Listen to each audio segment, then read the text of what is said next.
Episode की शुरुआत में हमें दिखाया जाता है कि ग्लोरियो की शिप गायब हो रखी होती है और ये काम उन्हीं डीमंस का था जिनसे गोकू कल रात को लड़ा था। ग्लोरियो बोलता है कि मुझे समझ जाना चाहिए था कि वो कुछ ऐसी हरकतें करेंगे। तब सुप्रीम काय उससे पूछते हैं कि क्या अब हम अर्थ भी वापस नहीं जा सकते। तब ग्लोरियो बोलता है कि तुम चिंता मत करो, मैं कहीं ना कहीं से शिप मैनेज कर ही लूंगा, बस हमें कोई नियर टाउन ढूंढना होगा। तब गोकू बोलता है कि इससे अच्छा तो हम उड़ के ही चले जाते हैं, पर ग्लोरियो साफ मना कर देता है। वो बोलता है कि इसमें हमारा बहुत ही ज्यादा स्टेमिना जाएगा, पर गोकू भी सुनने वालों में से कहा था। वो उड़कर देखता है, फिर उसे याद आता है यहाँ की एयर बहुत ज्यादा थिक थी, तो सच में उनका उड़ने में बहुत ज्यादा स्टेमिना जाएगा। फिर सुप्रीम काय सजेस्ट करते हैं कि हमें पैदल ही चलना चाहिए, पर पैदल चलते चलते ही उनके बीच में आ जाता है सी ऑफ डार्कनेस, तो इसका मतलब इसे क्रॉस करने के लिए इन्हें उड़ना पड़ेगा ही। फिर हमें रिवील करा जाता है कि ग्लोरियो भी उड़ सकता है और ये कोई हैरानी की बात थी भी नहीं। तो वो जैसे ही सी ऑफ डार्कनेस को क्रॉस कर रहे होते हैं, एक डीमन आके उन पे हमला कर देता है। छोटी बॉडी में गोकू के सेंसेस काम नहीं कर रहे थे, तो वो उसे पकड़ नहीं पाता, पर उतनी देर में ही ग्लोरियो उस पे अटैक कर देता है और वो सच में ही बहुत कमाल का फाइटर था। वो उस डीमन को अकेले ही हरा देता है और ये देख के गोकू भी थोड़ा इम्प्रेस हो जाता है और वो बोलता है कि तुम तो सुप्रीम काय से भी ज्यादा अच्छे फाइटर हो। पता नहीं सुप्रीम काय के साथ गोकू की क्या दुश्मनी है, इसीलिए सुप्रीम काय अपने डिफेंस में बोलते हैं कि मैं भी एक अच्छा फाइटर हूँ। उसके बाद वो फिर से चलना शुरू कर देते हैं और हर बार की तरह गोकू को फिर से भूख लगने लग जाती है और चलते चलते ही गोकू को कुछ फील होता है और तभी वहाँ पर उन पे हमला करने के लिए एक बहुत ही बड़ा जाइंट आ जाता है। पर उस बेचारे जाइंट को क्या पता था कि इस बार उसका सामना गोकू के साथ होने वाला है और गोकू उसे अपनी एक किक से ही बेहोश कर देता है। ग्लोरियो थोड़ा कंफ्यूज होता है, वो उससे बोलता है कि तुम्हें कैसे पता कि इधर कोई छुपा हुआ था और वो हम पे अटैक करने वाला है, क्योंकि मैं तक उसे नहीं देख पाया था। तब गोकू बताता है कि ऐसा उसने की मदद से करा, पर ग्लोरियो को की का मतलब भी समझ में नहीं आता। फिर सुप्रीम काय उसे डिटेल में समझाते हैं कि ये दूसरों की एनर्जी सेंस कर सकता है। फिर थोड़ी देर चलने के बाद उन्हें एक बड़ा सा टी पॉट दिखता है और वो समझ जाते हैं कि ये कोई रेस्टोरेंट है और वहाँ पर जाते ही वो लेडी उनको फूड सर्व करती है और हर बार गोकू जानवरों की तरह खाने पे टूट पड़ता है। तभी गोकू की नजर पड़ती है जूस पे, जो कि टेबल पे ही पड़ा हुआ था और उसे पीने के बाद समझ में आता है कि उसे ये नहीं पीना चाहिए था,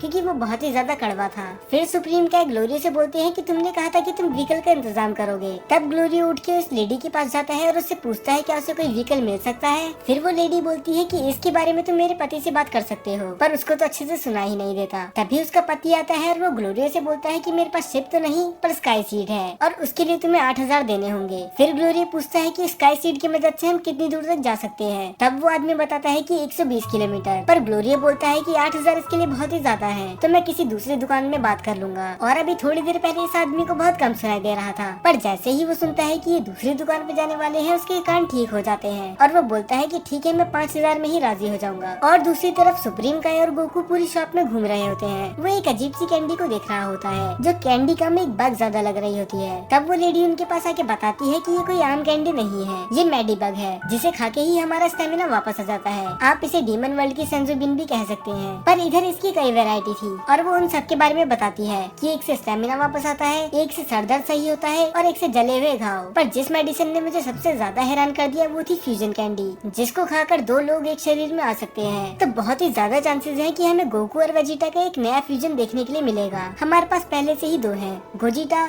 और विजिटो, तो तीसरे फ्यूजन का नाम क्या होगा। तो गोकू ग्लोरियो से कह के वो सभी कैंडी ले लेता है। अब बारी थी स्काई सीड का यूज करके इनको कैसल तक भेजने की, और स्काई सीड के नाम पे वो लेडी एक लॉन्चर लेके आ जाती है। और मेरी तरह सुप्रीम काय भी कंफ्यूज थे कि आखिर ये है क्या, क्योंकि स्काई सीड नाम सुन के हमारे दिमाग में ये तो बिल्कुल नहीं आया था। दरअसल ये एक कैनन की तरह थी, जिसमें बैठ के ये तीनों जाएंगी। तो वो तीनों स्काई सीड पे बैठ जाते हैं और वो आदमी उसे लॉन्च कर देता है और वो इतनी फास्ट थी कि वो कुछ ही मिनट में ही 120 किलोमीटर कवर कर देते हैं। पहले तो सुप्रीम काय बहुत ज्यादा चिल थे, क्योंकि उन्हें लग रहा था कि इसको ग्लोरियो उड़ा रहा है, पर जब बाद में ग्लोरियो ने बताता है कि उनकी शिप क्रैश होने वाली है, उनकी हालत ही खराब हो जाती है और उनकी किस्मत इतनी खराब थी कि वो डायरेक्ट सी ऑफ डार्कनेस में कूदने वाले होते हैं। पर सही समय पे ही तीनों वहाँ से उड़ जाते हैं। अब इतना सफर तय करने के बाद इन्हें फिर से चलना होगा, पर गोकू का वो करने का मन बिल्कुल नहीं था। तो वो बोलता है कि अब हम उड़ सकते हैं, क्योंकि अब हमारे पास बग कैंडी है, तो उसको खा के हमारा स्टेमिना वापस आ जाएगा। पर सुप्रीम काय तो साफ मना कर देते हैं और ग्लोरियो भी, कि उन्हें कोई ऐसी चीज नहीं खानी। फिर गोकू से पूछता है कि आखिर कैसल कितना दूर है। तब ग्लोरियो उसे बताता है कि अगर हम इसी स्पीड से चले तो हमें आधा दिन और लग जाएगा।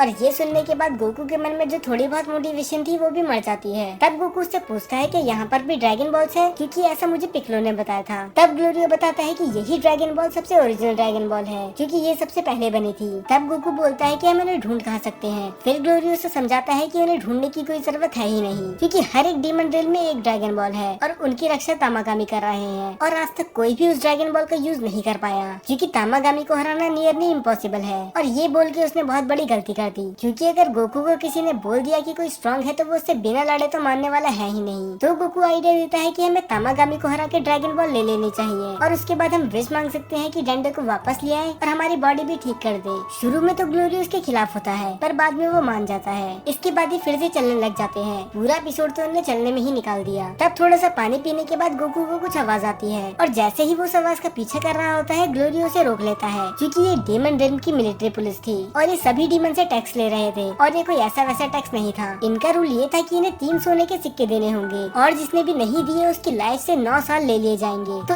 1 सोने का सिक्का देके आप अपनी लाइफ के 3 साल बचा सकते हैं। तो उन लोगों के पास अब कोई और रास्ता नहीं था, क्योंकि डीमन किंग डाबोरा के मरने के बाद अब गोमा ही डाबोरा है, और अगर लोगों ने उसकी बात नहीं सुनी तो इसे वैसे ही मार देंगे। तो धीरे धीरे करके ही सब अपने पैसे उन्हें देने लग जाते हैं। तो दूसरे डीमन के पास एक सिक्का कम पड़ जाता है, तो वो उसकी लाइफ के 3 साल ले लेते हैं एक मशीन की मदद से। पर जो उसके पीछे डीमन था उसके पास तो एक भी सिक्का नहीं था, और उसे देखने में ऐसा लग रहा था कि ये भी थोड़ी देर में ही मर जाएगा। तो ये तो तय था कि अगर इसकी जिंदगी के 9 साल ले लिए जाएं तो ये बचने वाला नहीं है। ये देख के गोकू मैदान में कूदने ही वाला होता है, पर तभी बीच में कोई आ जाता है। ये एक मिस्टीरियस कैरेक्टर था जिसने अपना चेहरा छुपा के रखा था। तो वो अपनी पॉकेट से ग्रेनेड निकाल के उनकी तरफ फेंकता है, पर हालांकि उसका बम भी उसी की तरह नकली था, और अब उस कैरेक्टर के पास कोई रास्ता नहीं था बस वहाँ से भागने के। और थोड़ी देर बाद वो उसे पकड़ ही लेते हैं, और इसके बाद गोकू को फाइनली मैदान में उतरना ही पड़ता है, और वो एक एक करके सभी डीमंस को उनकी नानी याद दिला देता है। और सच में ये सीन बहुत ही ज्यादा एपिक था। ड्रैगन बॉल दायमा जीटी से ज्यादा ओल्ड ड्रैगन बॉल की वाइब दे रहा है। और बाद में उन्हें बहुत बुरी तरह से मारने के बाद गोकू को याद आता है कि उसने कुछ ज्यादा ही पावर यूज कर ली, तो इसीलिए ग्लोरी उसे लेके भाग जाता है, क्योंकि वो उन पुलिस की नजरों में नहीं आना चाहते थे। बाद में बहुत दूर जाने के बाद ग्लोरी उसे बोलता है कि तुम्हें ऐसे रिस्की काम नहीं करने चाहिए। पर गोकू बोलता है कि मैं उनको ऐसे ही मरने के लिए नहीं छोड़ सकता था,